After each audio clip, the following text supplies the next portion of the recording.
Okay, ठीक है। तो चलिए पहला क्वेश्चन यहाँ पर दिया गया है, भारतीय संविधान का कौन सा अनुच्छेद में देश के सभी नागरिक को स्वतंत्रता का मूल अधिकार प्रदान करता है? तो अनुच्छेद 19 हो जाएगा। कौन हो जाएगा? अनुच्छेद 19। अगर हम लोग बात करेंगे भारतीय संविधान में मूल अधिकार की चर्चा जो है कहाँ पर की गई है, तो मूल अधिकार की चर्चा भाग 3 में की गई है। कहाँ पे किया गया दोस्तों? भाग 3 में। अगर यहीं पर हम लोग अनुच्छेद की बात करेंगे, अनुच्छेद 12 से लेके 35 तक किया गया है और मूल अधिकार कहाँ से लिया गया है? अमेरिका से लिया गया है। अगर हम लोग बात करेंगे भारत में जो मूल अधिकार ये सब है, यहाँ पर जो है अनुच्छेद 12 से बात करेंगे, 12 से लेके 35 तक है। तो अनुच्छेद 12 में क्या है?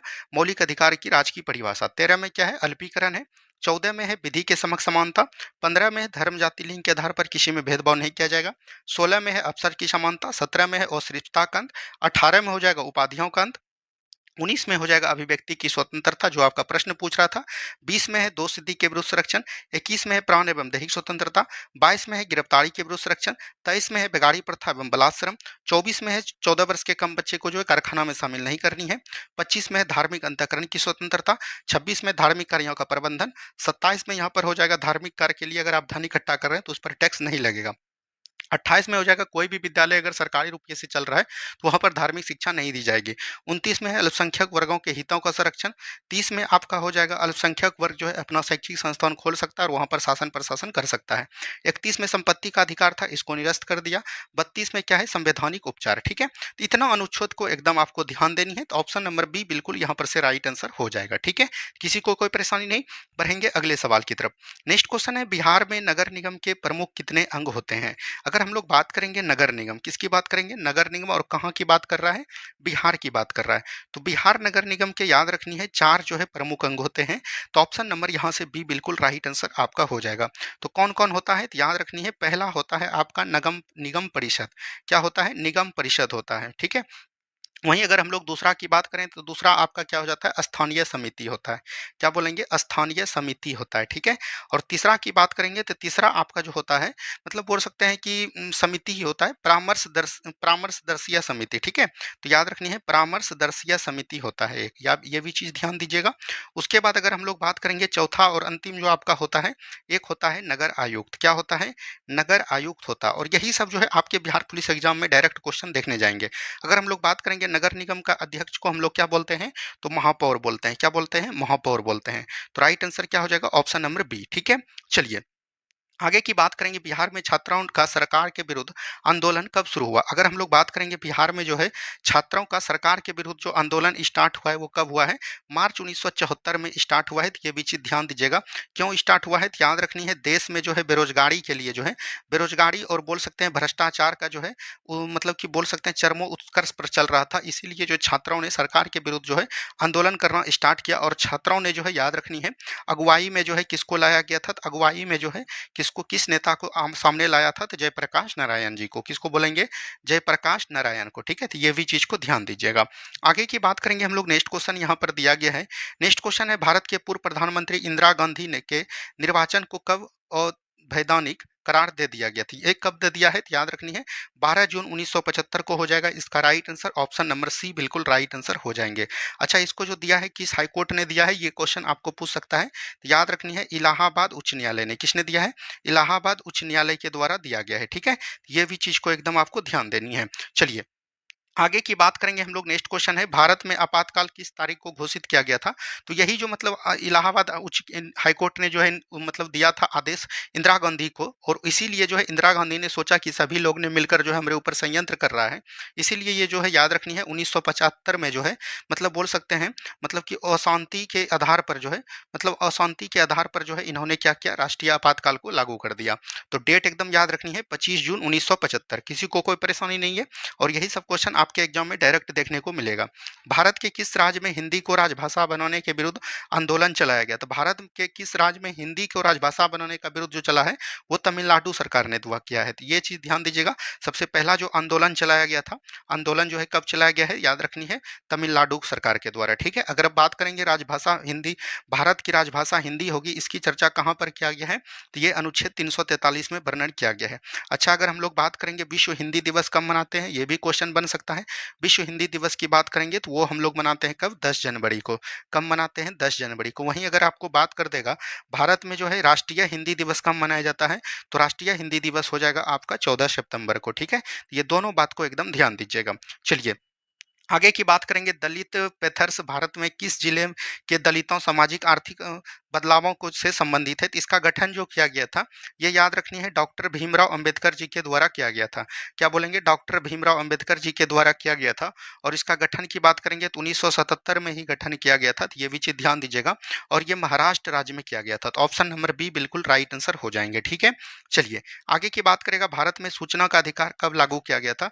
सूचना का अधिकार यहाँ पर लागू पूछा गया है। अगर हम लोग अधिनियम की बात करेंगे तो अधिनियम दोस्तों कब आया था? तो 2004 में आया था। कब आया था? 2004 में सूचना का अधिकार आया था, मतलब कि राइट टू इंफॉर्मेशन। इसको बोलते हैं आरटीआई। अगर कुछ भी सरकार ने कोई भी चीज कहाँ पर किया है, नहीं किया है, तो आप आरटीआई लगाकर जो है वहां से प्राप्त कर सकते हैं। इसी को बोलते हैं सूचना का अधिकार। इसका फुल फॉर्म होता है राइट टू इंफॉर्मेशन, ठीक है? तो ये 2004 में अधिनियम हुआ और 2005 के द्वारा राष्ट्रपति के द्वारा इसको क्या मिल गया? स्वीकृति मिल गया। और जैसे ही स्वीकृति मिला तो ये एक प्रकार का अधिकार बन गया। तो राइट आंसर क्या हो जाएंगे? ऑप्शन नंबर ए जून 2025। क्या हो जाएंगे? जून 2005, ठीक है? सॉरी। चलिए नेक्स्ट क्वेश्चन है, बांग्लादेश में संविधान संशोधन कब किया गया? देखिए बांग्लादेश जो है भारत से अलग होकर, सॉरी, पाकिस्तान से अलग होकर गठन जो किया गया था, ये कब किया गया था? 1971 में किया गया था।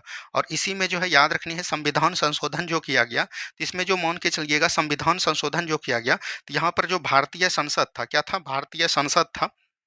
संसद को दोस्तों, यहाँ पर संसद जो होता था, मतलब कि संसद को इन्होंने हटा दिया, ठीक है? संविधान संशोधन लाकर संसदीय सरकार जो होता था, याद रखिए यहाँ पर भारतीय नहीं होगा, संसदीय सरकार जो होता था, संसदीय सरकार को यहाँ पर एकदम खत्म कर दिया।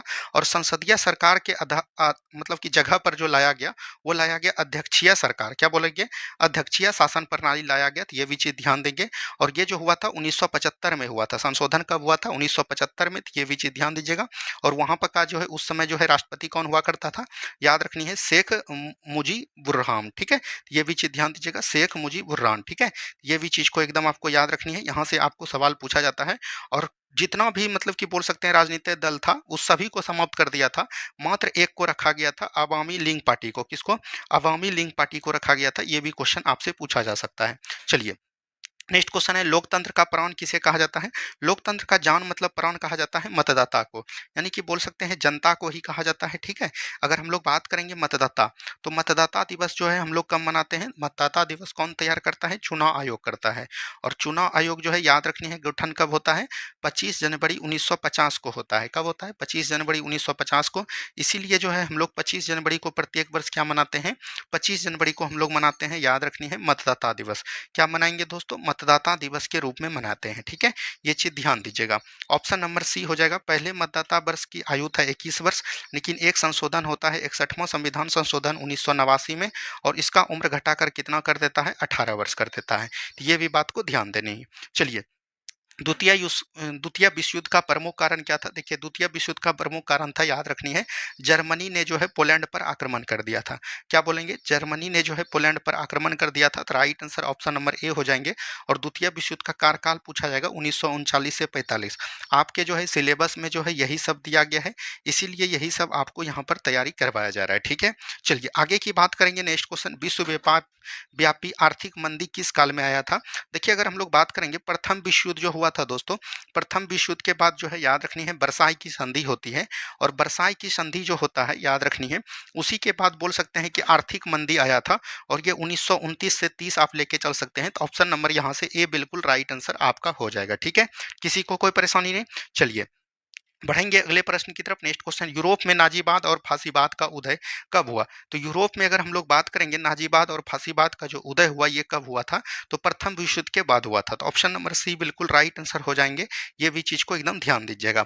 आगे की बात करेगा, जापान द्वारा पर्ल हार्बर पर आक्रमण कब हुआ था?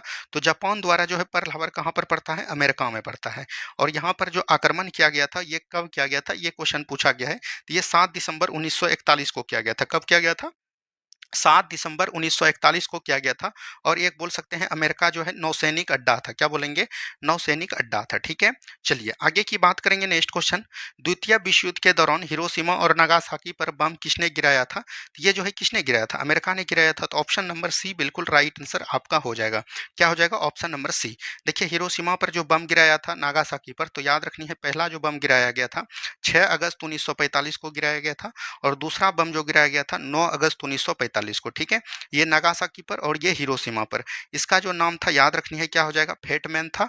और इसका अगर बात करेंगे तो ये हो जाएगा लिटिल बॉय। क्या हो जाएगा? लिटिल बॉय हो जाएगा, ठीक है? चलिए आगे की बात करेंगे। द्वितीय विश्व युद्ध के परिणाम स्वरूप कौन सी संस्था स्थापित हुआ था? तो संयुक्त राष्ट्र का गठन हुआ था और ये कब हुआ था? 1945 में हुआ था, ठीक है? चलिए आगे की बात करेंगे। वर्साई की संधि किस वर्ष हस्ताक्षरित हुई थी? वर्साई की संधि की बात करेंगे तो ये जो हुआ था 1914 से आपका जो है 1918 तक जो आपका प्रथम विश्व युद्ध चला था। इसी के बाद जो है वर्साई की संधि पर संधि हुई थी 1919 में। कब हुआ था? 1919 में हुआ था, ठीक है? चलिए आगे की बात करेंगे। हिटलर की आक्रमण नीति के ने किस देश के अंतर्राष्ट्रीय बिरादरी से अलग कर दिया? तो हिटलर की जो आक्रमण नीति थी इसके द्वारा जो है किस देश के को अंतर्राष्ट्रीय बिरादरी से अलग कर दिया? ये क्वेश्चन आपसे पूछा जा रहा है। तो यहाँ पर आपका राइट आंसर जर्मनी के द्वारा जो है इसको अलग कर दिया गया था। तो ये भी चीज को एकदम आपको ध्यान देनी है, ठीक है? चलिए आगे की बात करेंगे हम लोग। नेक्स्ट क्वेश्चन यहाँ पर है, संथाल विद्रोह का मुख्य नेता कौन था? देखिए संथाल विद्रोह की बात करेंगे तो 1855 से 56 के बीच होता है और बोल सकते हैं झारखंड का एक जगह है छोटा नागपुर पठार। छोटा नागपुर पठार में यह जो है विद्रोह होता है और इसका नेता जो हो जाएगा याद रखनी है, एक हो जाएगा सिद्धो, उसके बाद याद रखनी है कान्हू हो जाएगा और दो को याद रखनी है, एक आपका चांद और भैरव, ठीक है? तो ये एकदम याद रखनी है। यहाँ पर से आपको बीपीएससी पूछ रखा है तो ऑप्शन नंबर ए बिल्कुल राइट आंसर आपका हो जाएगा, ठीक है? चलिए नेक्स्ट क्वेश्चन है, बेस्टिल का पतन कब हुआ था? देखिए बस्तिल का पतन जो है फ्रांसीसी क्रांति से हुआ है, ठीक है? फ्रांसीसी क्रांति का जो बस्तिल का किला था उसको जो तोड़ा गया था, फ्रांसीसी क्रांति कब होता है? 1789 में। और बस्तिल का किला जो है याद रखनी है, इसको जो है तोड़ फोड़ कर दिया जाता है जनता के द्वारा, मतलब कि इसीलिए जो है इसको 14 जुलाई 1789 को होता है। तो ये भी चीज को एकदम आपको ध्यान देनी है, ठीक है? चलिए भारत की स्थलीय सीमा की कुल लंबाई कितनी है? 15,200 किलोमीटर हो जाएगा। और यहीं पर अगर जलियाबाद की बात करेगा, जलियाबाद अगर पूरा बात करेगा अंडमान निकोबार और याद रखनी है आपको जो है लक्षद्वीप को लेकर, तब आपका जो हो जाएगा याद रखनी है, तब आपका जो अंडमान निकोबार और लक्षद्वीप को अगर लेके बात करेगा तब हो जाएगा 7516 किलोमीटर। लेकिन सिर्फ जलिया भाग बात करेगा तब हो जाएगा 6100 किलोमीटर। तो दोनों बात यहाँ पर हमने आपको बता दिया। और स्थलीय सीमा भारत कितने देशों के साथ सीमा साझा करता है? 7 देशों के साथ। सबसे अधिक की बात करेगा तो वो करेगा बांग्लादेश के साथ। सबसे अधिक कहाँ से? बांग्लादेश के साथ। बांग्लादेश के साथ लगभग 4096 किलोमीटर। और सबसे कम की बात करेगा तो वो अफगानिस्तान के बाद, और अफगानिस्तान के साथ कितना करता है? 106 किलोमीटर, ठीक है? चलिए आगे की बात करेगा। नेक्स्ट क्वेश्चन, भारत मानक समय रेखा आईएसटी ग्रीनविच टाइम रेखा के बीच कितना का अंतर है? 5.5 घंटा का अंतर है। ऑप्शन नंबर डी बिल्कुल एकदम याद रखिएगा। आगे की बात करेगा, मैकमोहन रेखा किस देश के बीच सीमा रेखा है? ये भारत और चीन के बीच है। और ये जो खींचा गया था, कब खींचा गया था दोस्तों? 1914 में खींचा गया है। भारत और पाकिस्तान के बीच अगर हम लोग बात करेंगे तो रेड क्लिप रेखा हो जाएगा। और रेड क्लिप रेखा जो खींचा गया था, कब खींचा गया था? 1947 में खींचा गया था, ठीक है?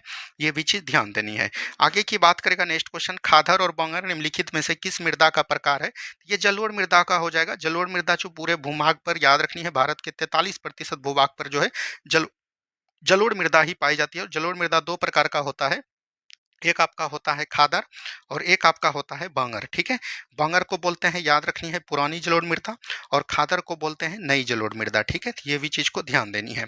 आगे की बात करेगा। नेक्स्ट क्वेश्चन, किस नदी को बिहार का शोक कहा जाता है? तो हमने ज्योग्राफी में पढ़ा रखा है, कोसी नदी को जो है, अगर आप ज्योग्राफी का जो है नदी वाला अगर नहीं देखे हैं वीडियो तो एक बार जो है नदी वाला वीडियो जरूर देखिएगा। अगर आपके ज्योग्राफी में 5-10 सवाल पूछे जा रहे हैं तो 4 सवाल जो है उसी चैप्टर से, मात्र एक चैप्टर से पूछा जाएगा। तो इसको एकदम ध्यान से देखिएगा। कोसी नदी जो है याद रखनी है नेपाल के गोसाईथान चोटी से निकलती है और बिहार में प्रवेश करती है। और बिहार में प्रवेश करने के बावजूद जो है ये बोल सकते हैं उत्तरी बिहार वाला क्षेत्र में जो है, मतलब कि बोल सकते हैं जब कोसी जल में जो है, कोसी नदी के जल में जो जलस्तर में वृद्धि होती है तो ये उत्तरी बिहार में जो है पूरा बाढ़ एकदम उत्पन्न करवा देते हैं, ठीक है? जिससे कि बहुत सारा जान माल की क्षति हो जाती है। इसीलिए जो है इसको बिहार का शोक नदी कहते हैं। और पूरे विश्व में अगर हम लोग बात करेंगे, मार्ग में जो है परिवर्तन करने वाला नदी कौन हो जाएगा? मार्ग में परिवर्तन करने वाला नदी वो आपका कोसी नदी ही होगा। कौन नदी होगा? कोसी नदी। कोसी नदी याद रखनी है, गंगा में कुर्सेला के समीप मिलते हैं, ठीक है? कटिहार के कुर्सेला के समीप जो है गंगा में आकर मिल जाती है। ये भी चीज़ को ध्यान दीजिएगा। चलिए, आगे की बात करेगा बिरला में सब विशेष रूप से प्रत्येक वर्ष अगस्त के महीने में बिहार के निम्नलिखित में से किस जिले में मनाया जाता है? तो भागलपुर में मनाया जाता है। ऑप्शन नंबर ए हो जाएगा। आगे की बात करेगा बिहार में न्यूनतम जनसंख्या घनत्व वाला जिला कौन सा है? तो ये कैमूर हो जाएगा। कैमूर में जनसंख्या घनत्व जो है कितना है? 488 पर व्यक्ति है, ठीक है? ये भी चीज को एकदम ध्यान दीजिएगा। वहीं अगर हम लोग बात करेंगे पूरे भारत में जो है सबसे अधिक जनघनत्व वाला राज्य कौन हो जाएगा? तो वो अपना बिहार हो जाएगा। और 1106 पर व्यक्ति जो है वर्ग किलोमीटर यहाँ पर निवास करते हैं। और सबसे अगर कम करेगा भारत राज्य में तो वो आपका हो जाएगा, याद रखनी है, अरुणाचल प्रदेश। यहाँ पर 17 व्यक्ति वर्ग किलोमीटर रहते हैं। और बिहार में सबसे अधिक की बात करेगा तो वो आपका हो जाएगा, याद रखनी है, गोपालगंज हो जाएगा। कौन हो जाएगा दोस्तों? गोपालगंज हो जाएगा, ठीक है? ये सभी बात को भी ध्यान देनी है। चलिए, भारत की जनगणना 2011 के अनुसार बिहार का लिंग अनुपात जो है कितना है? तो 918 हो जाएगा। क्या हो जाएगा? 918। आगे की बात करेगा नेक्स्ट क्वेश्चन, बिहार में प्रथम भारतीय प्रबंधन संस्थान आईआईएम की स्थापना किस शहर में हुई थी? तो ये गया में किया गया था। कब किया गया था दोस्तों? गया में किया गया था। तो ये चीज ध्यान दीजिएगा। और अगर बात करेंगे ये कब किया गया था, तो 2015 ईस्वी में किया गया था, ठीक है? चलिए, आगे की बात करेगा दिल्ली के सिंहासन पर बैठने वाला प्रथम बिहारी शासक कौन था? तो शेरशाह सूरी हो जाएगा। शेरशाह सूरी का जन्म जो है कहाँ पर होता है? सासाराम में होता है। कहाँ पर होता है? सासाराम में होता है। और याद रखनी है 1540 ईस्वी में जो है, मतलब बोल सकते हैं एक युद्ध होता है, कन्नौज का युद्ध बोलते हैं, और इसी को जो है बिलग्राम का युद्ध बोलते हैं। इसी में जो है याद रखनी है हुमायूं को पराजित करता है शेरशाह सूरी के द्वारा, और ये जो है दिल्ली का शासक बन जाता है, ठीक है? ये चीज ध्यान दीजिएगा। और इनका जो मृत्यु होता है वो कब होता है दोस्तों? 1545 ईस्वी में जो है, मतलब बोल सकते हैं एक युद्ध होता है, मतलब कि बोल सकते हैं इसको कलिंजर का युद्ध बोल सकते हैं। कलिंजर नामक स्थान पर जो है एक, मतलब कि बोल सकते हैं आग का जो है आकर सामने में फट जाता है और इनकी मृत्यु हो जाती है, ठीक है? तो यहाँ तक किसी को कोई दिक्कत नहीं होनी चाहिए। चलिए, आगे की बात करेगा भारत में वित्तीय वर्ष कहा जाता है। भारत में वित्तीय वर्ष की बात करेगा तो 1 अप्रैल से लेके 31 मार्च तक कहा जाता है। इसी में सरकार के द्वारा बजट-तजट जितना भी होता है सभी को पेश किया जाता है, ठीक है? ये चीज़ ध्यान दीजिएगा। अगर हम लोग बात करेंगे वित्तीय मंत्री जो है वित्तीय वर्ष जो है कौन जारी करता है? वित्त आयोग करेंगे, वित्त मंत्री करेंगे। वित्त आयोग की चर्चा भारतीय संविधान के 280 आर्टिकल में है। और अगर हम लोग यहीं पर राज्य वित्त आयोग की बात करेगा तब आपका हो जाएगा 243 का आई, ठीक है? ये दोनों बात को याद रखनी है। चलिए, आगे की बात करेंगे केंद्रीय सांख्यिकी संगठन सीएसओ का प्रमुख कार्य क्या है? तो सांख्यिकी गतिविधियों पर समन्वय करना और सांख्यिकी मानकों का विकास करना। ऑप्शन नंबर सी बिल्कुल राइट आंसर आपका हो जाएगा, ठीक है? चलिए, नेक्स्ट क्वेश्चन की बात करेंगे, poverty and British rule in India नामक पुस्तक किसने लिखी है? तो दादा भाई नौरोजी के द्वारा लिखा गया। और इसमें जो है सबसे पहले इन्होंने क्या बताया? राष्ट्रीय आय बताया। और राष्ट्रीय आय का आकलन जो क्या कितना रुपया किया? 20 रुपया प्रति व्यक्ति आय किया। ये भी चीज ध्यान दीजिएगा। दादा भाई नौरोजी को हम लोग जो जानते हैं, याद रखनी है, the grand old man of India के नाम से जानते हैं, ठीक है? अगर हम लोग बात करेंगे दादा भाई नौरोजी के द्वारा एक पत्रिका भी जारी किया गया था। और उस पत्रिका का नाम क्या हो जाएगा? रफ्त गुफ्तार हो जाएगा। क्या बोलेंगे? रफ्त गुफ्तार हो जाएंगे, ठीक है? तो ये भी चीज ध्यान दीजिएगा। और इन्होंने जो है याद रखनी है कांग्रेस का महज 3 बार अधिवेशन किया। एक बार किया 1886 का कलकत्ता अधिवेशन, उसके बाद 1893 का याद रखनी है लाहौर अधिवेशन, उसके बाद बोल सकते हैं मतलब कि आपका 1906 का कलकत्ता अधिवेशन। और इसी में जो है इन्होंने क्या किया? स्वराज शब्द की उत्पत्ति दी, ठीक है? चलिए, आगे की बात करेंगे, बिहार में सबसे कम प्रति व्यक्ति आय वाला राज्य कौन हो जाएगा? भारत में यहाँ पर बात कर रहा है तो भारत में बिहार ही हो जाएगा। ऑप्शन नंबर डी हो जाएंगे। आगे की बात करेंगे, नेक्स्ट क्वेश्चन है, नाबार्ड किस क्षेत्र के विकास के लिए कार्य करता है? देखिए, नाबार्ड का अगर आपको बात करेंगे तो नाबार्ड का अगर आपको सबसे पहले क्या याद रखनी होगा? नाबार्ड का फार्मूला याद रखना होगा। तो नाबार्ड का जो है, सॉरी फार्मूला नहीं, फुल फॉर्म नेशनल होता है, याद रखनी है। नाबार्ड का फुल फॉर्म होता है नेशनल बोल सकते हैं नेशनल बैंक फॉर, याद रखनी है, नेशनल बैंक फॉर एग्रीकल्चर। क्या बोलेंगे? एग्रीकल्चर एंड रूरल डेवलपमेंट, ठीक है? एंड रूरल डेवलपमेंट, ये भी चीज पूछा जाएगा आपको यहाँ से, ठीक है? तो अगर हम लोग बात करेंगे तो यहाँ पर देखिए नेशनल बैंक फॉर एग्रीकल्चर यानी कृषि, और जो है रूरल मतलब ग्रामीण, तो कृषि और ग्रामीण विकास हो जाएगा, ऑप्शन नंबर बी। अगर हम लोग यहाँ पर से बात करेंगे नाबार्ड का गठन कब होता है? तो 12 जुलाई 1982 को जो है इनका गठन किया जाता है। और अगर बात करेंगे इसकी समिति की सिफारिश पर, तो शिवरमन समिति की सिफारिश पर, ठीक है? चलिए, आगे की बात करेंगे, अनंतगिरी पहाड़ियां किस राज्य में स्थित है? तेलंगाना में हो जाएगा। और ये पूर्वी घाट का हिस्सा है। और ये जो है सुंदरता से भरा पड़ा है, ये भी चीज़ को आपको याद रखनी है। चलिए आगे की बात करेंगे। नेक्स्ट क्वेश्चन है, हाल ही में भारत सरकार ने बिहार राज्य के किस पूर्व सीएम को भारत रत्न देने की घोषणा की है? तो कर्पूरी ठाकुर को दिया है। अगर हम लोग बात करेंगे 2024-25 में जो है कितने लोगों को भारत रत्न देने का सम्मान क्या है, तो 5 व्यक्तियों को। इसमें एक आपका हो जाएगा कर्पूरी ठाकुर, उसके बाद याद रखनी है आपका हरित क्रांति का जनक कौन हो जाएगा, एम एस स्वामीनाथन। क्या बोलेंगे, एम एस स्वामीनाथन जी हो जाएंगे। ठीक है, उसके बाद याद रखनी है पीवी नरसिम्हा राव। क्या बोलेंगे, पीवी नरसिम्हा राव हो जाएंगे। ठीक है, उसके बाद अगर हम लोग बात करेंगे पीवी नरसिम्हा राव आपका हो जाएगा, उसके बाद आपका कर्पूरी ठाकुर हो जाएगा, और आपको 2 एकदम याद रखनी है, ध्यान से उतर गया है दोस्तों, 2 का एकदम नाम आपको ध्यान दे दीजिएगा। ठीक है, चलिए नेक्स्ट क्वेश्चन है, भजन सोपारी एक प्रसिद्ध संगीतकार किस वाद्य यंत्र से थे, संतूर वादक से। ऑप्शन नंबर ए हो जाएंगे। आगे की बात करेगा, भारतीय मौसम विभाग का मुख्यालय कहां पर है, तो नई दिल्ली है। ऑप्शन नंबर ए हो जाएगा। देहरादून में क्या है, भारतीय वन अनुसंधान केंद्र कहां पर है, देहरादून में। आगे की बात करेंगे, मित्र शक्ति निम्नलिखित में से किन 2 देशों के बीच आयोजित किया जाने वाला द्विपक्षीय अभ्यास है। अगर मित्र शक्ति की बात करेंगे तो वो भारत और श्रीलंका के बीच हो जाएगा। ठीक है, भारत और बांग्लादेश के बाद क्या हो जाएगा, याद रखनी है मैत्री। मैत्री अभ्यास कहां पर होता है, भारत और श्रीलंका के बीच। ठीक है, भारत और नेपाल के बीच क्या हो जाएगा, सूर्य किरण हो जाएगा। क्या हो जाएगा दोस्तों, सूर्य किरण हो जाएगा। ठीक है, चलिए गरम पानी वन्यजीव अभ्यारण्य कहाँ स्थित है, तो गरम पानी वन्यजीव अभ्यारण्य जो है असम में स्थित है। कहाँ पर है दोस्तों, असम में स्थित हो जाएगा। तो ये भी चीज को एकदम आपको ध्यान दीजिएगा। ठीक है, चलिए आगे की बात करेगा। नेक्स्ट क्वेश्चन है, हाल ही में राष्ट्रपति द्रौपदी मुर्मू को राजनीतिक विज्ञान का मानद डायरेक्ट की उपाधि, मानद डायरेक्ट की उपाधि की बात करेगा तो ये कहाँ का मिला है, अल्जीरिया का मिला है। ऑप्शन नंबर बी हो जाएंगे। आगे की बात करेगा, केसु आरेना वृक्ष जो हाल ही में समाचारों में देखा गया किस देश का मूलतः पाए जाते हैं, तो ये अगर बात करेगा किस देश में पाए जाते हैं, तो ये ऑस्ट्रेलिया में पाया जाता है। ऑप्शन नंबर बी हो जाएंगे। आगे की बात करेगा, अफगानिस्तान की आधिकारिक भाषा क्या है, तो दारी हो जाएगा। क्या हो जाएगा, दारी हो जाएगा। ठीक है, चलिए हाल ही में भारत सरकार ने किस वर्ष भारत फ्रांस नवाचार वर्ष के रूप में मनाने की घोषणा किया है, तो हाल ही में जब किया है, तो ये करंट अफेयर का क्वेश्चन है, और ये कब क्या है, 2026 में किया है। ठीक है, चलिए नेक्स्ट क्वेश्चन की बात करेगा, हाल ही में भारत के किस राष्ट्रीय उद्यान को गोल्डन टाइगर की एक दुर्लभ प्रजाति देखी गई, तो ये काजीरंगा राष्ट्रीय उद्यान हो जाएंगे। और काजीरंगा राष्ट्रीय उद्यान कहाँ पर हो जाएगा दोस्तों, असम में हो जाएगा। कान्हा राष्ट्रीय उद्यान कहाँ पर है, मध्य प्रदेश। गिर राष्ट्रीय उद्यान कहाँ पर हो जाएगा, गुजरात में हो जाएगा। ठीक है, और रणथंभौर राष्ट्रीय उद्यान कहाँ पर हो जाएगा, तो राजस्थान में हो जाएगा। चलिए आगे की बात करेगा, वर्ष 2024 में श्रीलंका के राष्ट्रपति कौन बने, तो साजिद प्रेमदासो बने। ऑप्शन नंबर डी हो जाएंगे। आगे की बात करेंगे, विश्व विरासत दिवस 2024 का विषय क्या है, तो अगर विश्व विरासत दिवस की बात करेंगे कि इसका जो है थीम क्या है, ये क्वेश्चन आपसे पूछा जा रहा है, तो इसका हो जाएगा विविधता की खोज करें और अनुभव करें। तो ऑप्शन नंबर ए हो जाएंगे। आगे की बात करेगा, बेली ऑफ फ्लावर्स राष्ट्रीय उद्यान कहाँ स्थित है, तो बेली ऑफ फ्लावर्स जो है राष्ट्रीय उद्यान उत्तराखंड में स्थित है।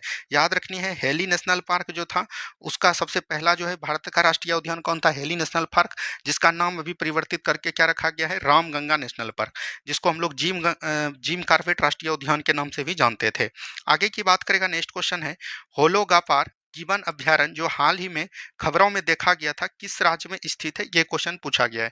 तो ये जो आपका स्थित हो जाएगा, याद रखनी है, कई बार एग्जाम में पूछे गए हैं, तो असम राज्य में स्थित है। और असम के याद रखनी है जोरहट जिले में है। कहाँ पर है, जोरहट जिले में स्थित है। ठीक है, चलिए आगे की बात करेगा। नेक्स्ट क्वेश्चन यहाँ पर है, पदार्थ के कणों में निम्नलिखित विशेषताएं हैं, तो वो लगातार स्थानांतरित होते हैं, वो एक दूसरे को आकर्षित करते हैं, बिल्कुल करते हैं, वो बहुत छोटे होते हैं। तो ऑप्शन नंबर डी इसमें सभी हो जाएगा। आगे की बात करेगा, लोहे को संक्षारित होने से बचाने के लिए उसकी सतह पर किसका लेप चढ़ाना लाभदायक है, ये लोहे की संरक्षित होने के लिए बता रहा है ना, तो ये यसादा लेपन द्वारा हो जाएगा। और इसमें जो हम लोग चढ़ाते हैं जिंक यानी कि जस्ता का जो है प्रयोग करते हैं, कल भी हमने आपको बताया है। ठीक है, चलिए लिटमस विलियन किस रंग का होता है, तो लिटमस विलियन बैंगनी रंग का होता है। ऑप्शन नंबर बी हो जाएंगे। जल में घुलनशील क्षारक को क्या कहते हैं, तो क्षार कहते हैं। जल में जब घुलनशील क्षारक हो ही गया तो उसको क्या बोलेंगे, क्षार बोलेंगे।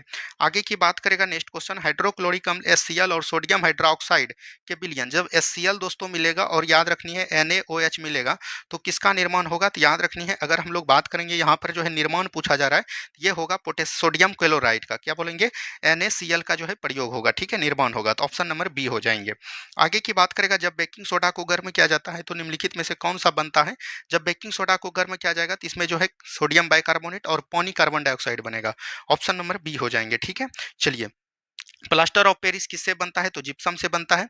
जिप्सम का फॉर्मूला होता है CaSO4 इंटू जो है 2H2O, और जब इसको 373 केल्विन पर जब आप गर्म कीजिएगा तो इसका जो है डेढ़ अणु जो है क्या हो जाएगा, उड़ जाएगा। तो ये क्या बनेगा, CaSO4 इंटू बनेगा हाफ H2O, और यही आपका जो है क्या होता है, प्लास्टर ऑफ पेरिस POB का फॉर्मूला होता है। ठीक है, चलिए आगे की बात करेगा। नेक्स्ट क्वेश्चन है, निम्नलिखित में से किस धातु को अप्रूप कहा जाता है? कार्बन इसमें हो जाएगा, कार्बन का अप्रूप होता है, हीरा होता है, ग्रेफाइट होता है। ठीक है, ये सब चीज को एकदम ध्यान दीजिएगा।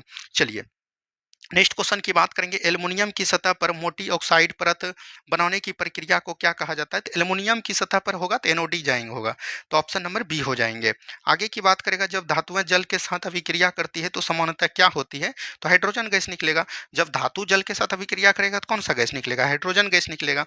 नेक्स्ट क्वेश्चन है, पृथ्वी पर प्राकृतिक रूप से पाए जाने वाले तत्वों को, यौगिकों को कहा जाता है? एस खनिज कहा जाएगा, ऑप्शन नंबर बी हो जाएंगे। एक एक शुद्ध सोना कितना कैरेट का होता है? 24 कैरेट।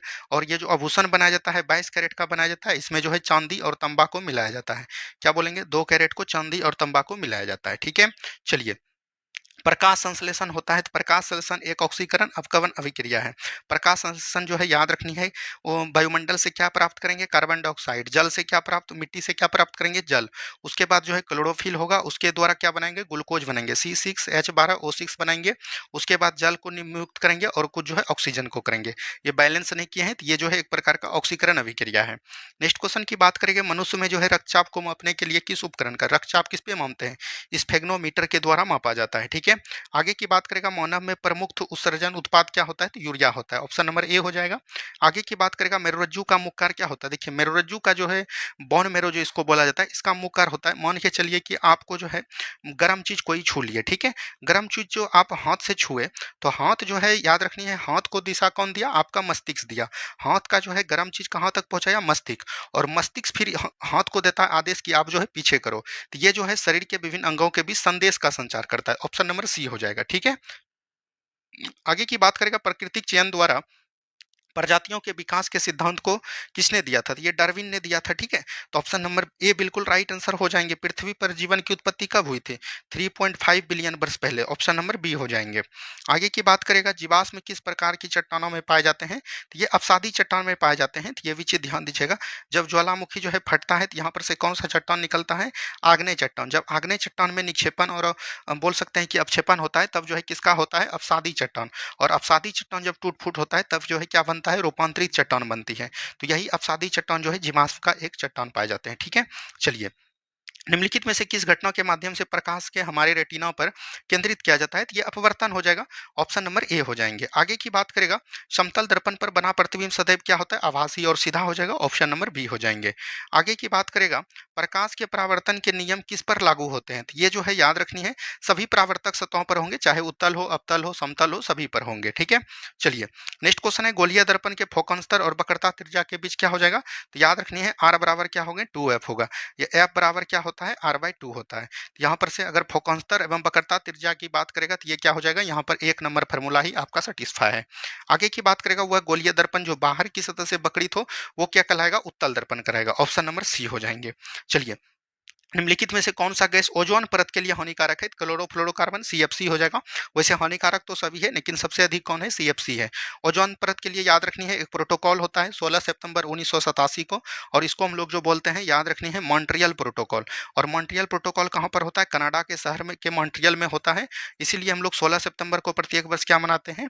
ओजोन दिवस मनाते हैं। तो ये सभी बात को एकदम ध्यान दीजिएगा। चलिए आगे की बात करेगा, नेक्स्ट क्वेश्चन है, निम्नलिखित में से कौन ओजोन परत क्षरण का परिणाम नहीं है? तो ओजोन क्षरण पराबैंगनी किरणों में वृद्धि होता है, बिल्कुल है। घातक मेलनमक त्वचा कैंसर, ये भी है। सैनोबैक्टीरिया अल्ट्रावायलेट किरण विकिरण से संवेदनशील होते हैं और इसकी वृद्धि प्रभावित होंगे। ज्वार भाटा नहीं होता है, ऑप्शन नंबर डी, ये जो है ओजोन का लक्षण नहीं है।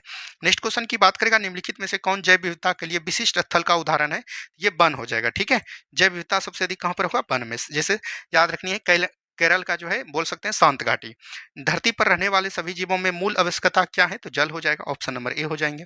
चलिए नेक्स्ट क्वेश्चन है निम्नलिखित में से कौन सा जीव आहार श्रृंखला बनाता है? तो आहार श्रृंखला घास को मानव तो नहीं खाएगा, तो ये तो हट गया। घास को बकरी खाएगा, बकरी को मानव खाएगा, तो यही हो जाएगा ऑप्शन नंबर बी हो जाएंगे। ठीक है, चलिए नेक्स्ट क्वेश्चन है निम्न में से कौन सा जीवाश्म ईंधन है? तो जीवाश्म ईंधन इसमें कौन हो जाएगा दोस्तों? तो याद रखनी है कोयला हो जाएगा, ऑप्शन नंबर ए हो जाएंगे। ठीक है, चलिए अब देखिए ये मैथ का क्वेश्चन है। एक गाँव की कुल जनसंख्या का 40% पुरुष है, 30% महिला। अगर मान के चलिए एक गाँव में 40% आपका पुरुष हो गया यानी मेल हो गया, तो फीमेल आपका 30% है, तो टोटल कितना बचा? 40 30 70। तो 100 में अगर 70 जाएगा तो चिल्ड्रन आपका कितना हो जाएगा? तो 70 में 30 हो जाएगा। ठीक है, अब यहाँ पर बोल रहा है 60% पुरुष विवाहित है। अगर इसका 60% निकालिएगा तो 24 निकलेगा। 24 अगर पुरुष विभाजित है तो कितनी महिला है? तो महिला भी जो है 24% होगा विभाजित। ठीक है, तो 24 इसका जो अगर मान के चलिए इसका 24 कितना प्रतिशत हो जाएगा? तो बोल सकते हैं 24/30 गुना 100 कर देंगे। ठीक है, तो ये 0 0 हो जाएगा, 3 8 24, 8 दंग 80% हो जाएगा। ठीक है, तो 80% जो है विभाजित है, ऑप्शन नंबर डी हो जाएंगे। इस तरह से आप मैथ बना सकते हैं, बहुत ही ईजी है। 50 लड़कों की में से 30 लड़कों की औसत ऊंचाई जो है 160 सेंटीमीटर है, तो 30 गुना 160 करेंगे तो ये कितना हो जाएगा? 16 या 4800। ठीक है, उसके बाद 165 शेष की औसत ऊंचाई 165 है। जब 50 में 30 हो गया तो बचा कितना? 20, और 20 का कितना है? 165। जब इसको गुना कीजिएगा तो कितना हो जाएगा आपका? 3300 हो जाएगा। ठीक है, तो कक्षा के सभी लड़कों, तो इस दोनों को जोड़ लीजिए। 0 0 8 3 11 और 4 3 7 1 8 हो जाएगा। 8100 में जो है टोटल 50 से भाग दे दीजिए, 5 से 0, 5 से ये कट जाएगा एक बार में। उसके बाद बचेगा 3, 5 6 30 हो गया। उसके बाद आपका बचेगा यहाँ पर 1, तो 5 दूनी 10, तो 162 सेंटीमीटर हो जाएंगे, ऑप्शन नंबर बी। ठीक है, तो इस तरह से जो है आप मैथ का क्वेश्चन, ये 2005% की वार्षिक चक्रवृद्धि ब्याज की दर से साहूकार देता है, तो 2 वर्ष के बाद उसे कुल कितनी राशि प्राप्त होगी? तो इसको बना लीजिएगा, कोई दिक्कत नहीं है। 2000 राशि है। ठीक है, उसको जो है 5% के वर्ष 2 वर्ष के लिए दिया जाता है, तो 5% इसका कितना हो जाएगा? 5 दूनी 100, तो 100 हो जाएगा। यहाँ पर भी 100 हो जाएगा, और यहाँ पर 5% कितना हो जाएगा? 5 धन मतलब कि बोल सकते हैं 20। ठीक है, तो ये देखिए 100 120, ये कितना बढ़ गया दोस्तों? तो बोल सकते हैं 220 बढ़ गया। कितना बढ़ गया? 220 बढ़ गया। ठीक है, यही ना होगा दोस्तों? नहीं सॉरी, 5% ही दोस्तों, 5% 10 ही होगा। ठीक है, 10 10, और बोल सकते हैं यहाँ पर होगा 5%। आपको 10 का अगर 5% निकालिएगा, 10 पचे 50, तो ये जो है 0.5 रुपया हो जाएगा। तो 10 10 20 और 5 कितना हो जाएगा? 25 ही हो जाएगा, तो 20,025 हो जाएगा। ठीक है, चलिए नेक्स्ट क्वेश्चन है। सुब्बा राव ने 2000 में 2000 वर्ष में, ठीक है, 5000 रुपया का मासिक वेतन कार्य करना प्रारंभ किया। उसने जो है 200 रुपये की वेतन में वृद्धि प्राप्त की हर महीने, हर वर्ष। ठीक है, यहाँ वर्ष में वृद्धि प्राप्त किया है, तो किस वर्ष में उसका प्रत्येक वेतन जो है 7000 रुपया हो जाएगा? तो 200 जो है याद रखनी है, अगर 500 में जो 5000 होगा, तो दूसरा वर्ष इसका कितना हो जाएगा? 5200 हो जाएगा। ठीक है, 5200 हो जाएगा। फिर जो है इसका कितना हो जाएगा? 5400 हो जाएगा। तो इस तरह से 2010 तक में इसका पूर जाएगा। ठीक है, तो आप लोग बना लीजिएगा। मैथ का क्वेश्चन इतना बहुत ही एकदम आसान है, तो ये हो जाएगा। देखिए यहाँ पर 45 कंचे हैं टोटल मिलाकर, तो इसमें ऑप्शन ए के अकॉर्डिंग जोड़ लीजिए। 36 9 45 एक ही ऑप्शन में, तो बी हो जाएंगे। बनाने का दो क्रमागत पूर्णांकों का गुणनफल 306 है, तो दोनों का कीजिएगा तो 17 और 18 का 306 पुड़ेगा, बाकी किसी का नहीं पुड़ता है। एक सिक्के उछाले जाते हैं, कम से कम चित होने की प्रयोगता 8 होगी, तो 7/8 एक ही में है ऑप्शन। ठीक है, चलिए नेक्स्ट क्वेश्चन देखिए। एक धनराशि अजय और अमर ने 4:5 के अनुपात में जो है वितरित की। अजय को अमर से 5 रुपये कम प्राप्त हुए, तो इसका दोनों का अंतर दिया है। 4 रेशियो है, 5 रेशियो है, एक का वैल्यू दिया गया है 5, तो पूछ रहा है कि धनराशि टोटल 4 5 9 गुना 5 कीजिए, 45 हो जाएगा। कुछ नहीं करना है दोस्तों, इसी तरह से आप लोग मैथ बना सकते हैं। इसका 1925 है। ठीक है, और इसका जो हो जाएगा आपका ऑप्शन नंबर ए हो जाएगा।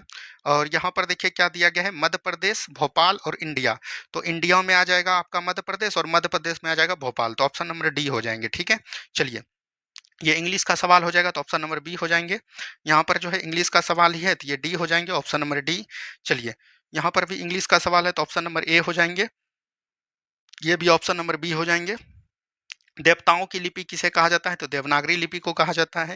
नेक्स्ट क्वेश्चन है। पृथ्वीराज रासो के रचनाकार कौन हो जाएंगे? चंद्रवई हो जाएंगे। ठीक है, चलिए आगे की बात करेगा। एकल शब्द अटल का वाक्यांश रूप अंदर, जो अपनी बात से ना टले, तो ऑप्शन नंबर बी हो जाएंगे। ठीक है, और नेक्स्ट क्वेश्चन है। महात्मा के किस समास, महात्मा में किस समास का बोध हो रहा है? तो कर्मधारय समास का, ऑप्शन नंबर डी हो जाएंगे। ठीक है, नेक्स्ट क्वेश्चन है।